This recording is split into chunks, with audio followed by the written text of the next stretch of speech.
Today's video is very special because it answers the very important question of how much home can I afford? So my team and I, we built a custom home affordability calculator. It's completely free to use. No registration required, no sign up. I don't want any of your information. I don't want your email. I don't want anything. I just want to help people out. So I'm going to show you how it works in a moment. But first, I want to walk you through a few real life scenarios. So some of these numbers, I'm telling you, they might surprise you. Now, I want you to understand that how much home that you can afford depends a lot on the interest rates, and I want you to see for yourself. So as we go through these numbers, and please take a look down below, keep an eye out for your income level. And we're gonna start, as you can see, with an 8% mortgage interest rate on a 30-year fixed loan. And we're using gross income and assuming a 10% down payments across the board. Now, I want to show you how things change with a 7% mortgage interest rate. So the numbers that you're seeing right here, this is the recommended budget. It's basically keeping your housing costs at or below 28% of your gross income. So that's considered a level where most people can stay financially comfortable. So, I mean, you can go above that amount, but that's when most people feel like it starts to get tight, financially speaking. So you may still qualify for a loan more than this amount, but you're most likely going to feel the pressure because there's not going to be much money left over for expenses or savings or emergencies. So this is what people mean when they say that someone is house poor, that all the money goes into the home and there's nothing left over for the rest of your life. Now, let's run the calculations with the 6% mortgage interest rate. So for all of these calculations that we've done and we're going to do, we're assuming that property taxes and insurance, together they add up to 1.75% of the home's value. But I'll tell you this, if that doesn't match your situation, then I'd say no problem, because on my website with my calculator, you can adjust the property taxes, the insurance, HOA fees, etc., to reflect your actual numbers. Now, I want you to take a look at what happens when we're working with a 5% mortgage interest rates. And just a quick note, if you prefer to run these numbers based off your net income, so after taxes, then you can do that too. So I built that option into the calculator. You just check a box and it's going to switch from gross to net income automatically. Now, here are the recommended home prices using a 4% mortgage interest rates. So I'll tell you that at the time of making this video, right now, the 30-year fixed, the mortgage interest rate on that is around 7%. And a lot of people know, a lot of people have been asking, do you ever think that mortgage interest rates will ever get back down to 4%? Personally, I believe that yes, they will.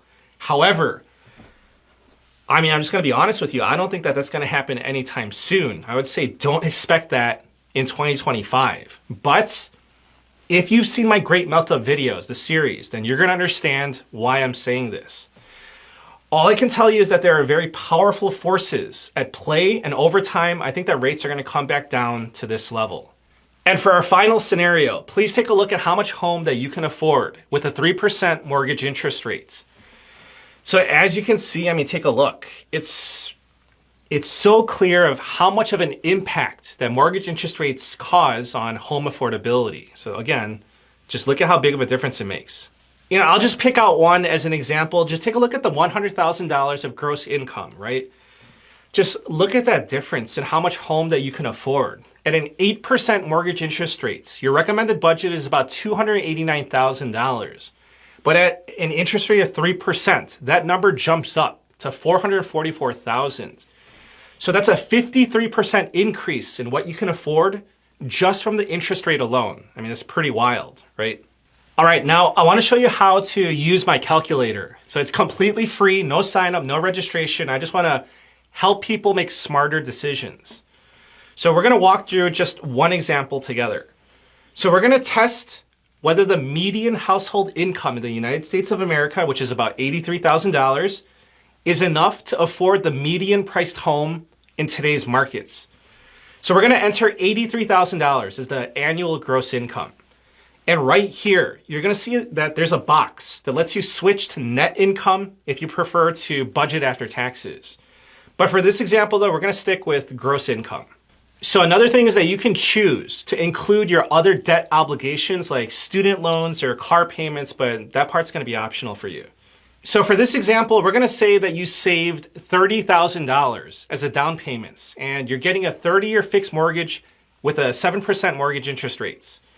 So that's close to the current rate as of today's recording. So we're going to enter, let's just say $300 a month for property taxes and $120 a month for homeowners insurance. And we're going to leave the HOA fees blank in this example.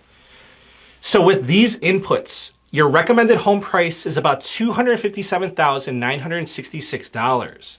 So that is the recommended number that you're supposed to stay under to avoid financial stress, because of course you're going to have expenses, outside of your home. So to answer the question, the median home price in the US is around $400,000 right now. And based on current interest rates, the median household income is not enough to afford that, even with the $30,000 down payments. So that gives you a clear picture of how just unaffordable the housing market has become right now. Now, I want to point this out to you. This number over here, the max purchase budget, so that's what a lender will most likely approve you for. And in many cases, it's basically the maximum amount that they're going to be willing to lend to you. But I'll tell you, just because you can borrow that much doesn't mean that you should. So I'll tell you that in fact, this number, it's usually going to be higher than your recommended budget because lenders are not concerned with whether you're going to be financially comfortable or not. Their goal is to maximize their profits, not to protect your budget or to look out for you. And I'm just trying to be honest. Okay, with that being said, I included this number because it can be helpful. So for example, if you're confident that your income is going to increase meaningfully over the next few years and you're considering buying a bit over your recommended range, if that's going to be the case, then this is going to be useful to know. Like, what's the maximum that you'd qualify for right now? So just keep that in mind. But again, that is a big assumption and you need to be realistic about your future income. Now, I want to be very upfront with you about this. The budgets that I've shown you, they've included property taxes and insurance, and again, they're estimated at 1.75% of the home's value. That's a combination of the two. But those numbers, they don't include everything else, and it's important to understand that you're going to have other expenses for your home. So here are the common hidden costs that can catch new homeowners off guard. So of course, there's going to be maintenance and from experience, I'll tell you that if you're going to have a roof repair and that's not going to be covered by insurance, that can be very expensive.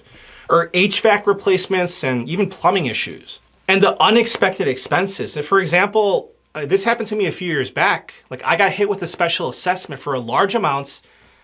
Like I had no idea that was coming. Like no warning, no anticipation of that. And it just really took me off guard. And other unexpected expenses, with utilities or system failures or even major appliances just going bad, whatever they may be. Of course, you have your general repairs over time. And of course, you have the closing costs. When I look at the closing costs just line by line, those line items, it's just, some of them just is frustrating to see them.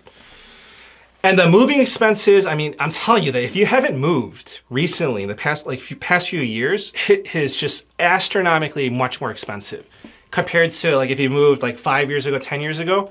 And the property tax increase, I'm sure I'm not the only one. It just feels like it just goes up faster and faster, more and more every single year, and it's just out of control. It's just ridiculous. It's the same thing with the insurance premium hikes, especially if you're in an area that's prone to weather events. Okay, so these are real costs and they can add up really fast. That's why it's so important to stay below your max budget so that you have room to handle these things, even apart from the other aspects outside of your home. Okay, so what do you do if you're not ready to buy a home yet? So I'll tell you that if you cannot afford to buy a home right now, you are not alone. Millions of Americans are in the same situation. So as I mentioned earlier, the median household income is not enough to afford the median priced home in the US. So that's a tough reality, but it's the one that we're living in right now. Okay, now I just want to be practical. If you're not ready to buy yet, here are a few smart ways to prepare. So listen, I just want to tell you that I'm not saying these things to be insensitive. They seem straightforward. I'm saying them because they actually work.